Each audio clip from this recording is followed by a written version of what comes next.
Jumpa kembali di Sharing Firman. Tema Sharing Firman hari ini adalah jauhi dosa dan dekatkan diri pada Tuhan. 1 Petrus 2 ayat pertama, firman Tuhan berkata, "Karena itu buanglah segala kejahatan, segala tipu muslihat, dan segala macam kemunafikan, kedengkian, dan fitnah."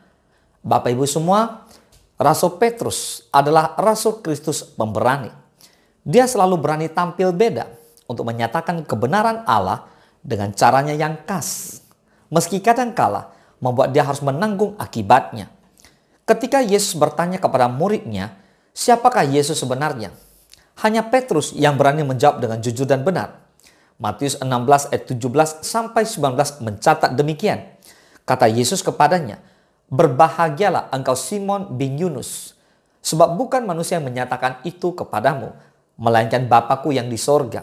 Dan aku pun berkata kepadamu, engkau adalah Petrus, dan di atas batu karang ini, aku akan mendirikan jemaatku, dan alam maut tidak akan menguasainya. Kepadamu akan kuberikan kunci kerajaan surga. Apa yang kau ikat di dunia ini, akan terikat di surga.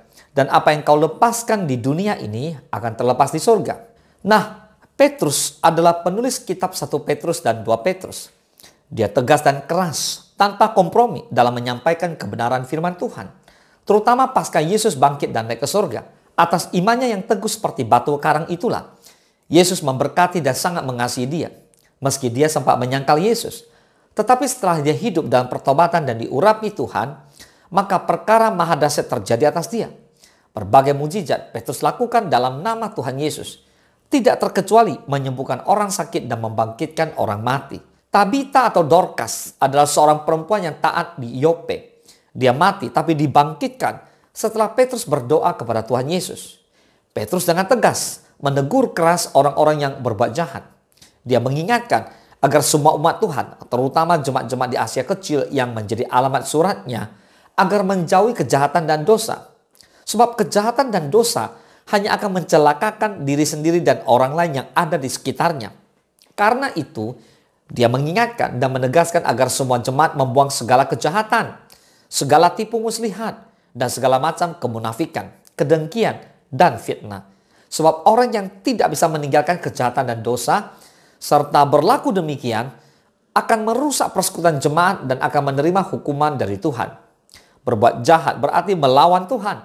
Berbuat jahat berarti tidak mengasihi diri sendiri. Dan berbuat jahat akan mencelakakan orang di sekitar, serta merusak tatanan hidup berjemaat dan bermasyarakat di mana saja kita berada. Ingat, perilaku hidup demikian tidak mencerminkan kepribadian hidup orang beriman yang percaya kepada Yesus sebagai Tuhan dan Juru Selamat dunia. Allah tidak akan berkompromi dengan kejahatan dan dosa dalam bentuk apapun dan dengan alasan apapun. Yang jahat tetaplah jahat, dosa tetaplah dosa. Karena itu jauhi dosa dan dekatkan diri pada Tuhan. Jadikanlah Yesus sebagai teladan hidup kita. Karena sesungguhnya dialah batu penjuru hidup kita, gereja dan dunia. Maka buanglah segala kejahatan dan jauhilah dosa. Dan jangan menipu sesamamu yang tidak berdaya.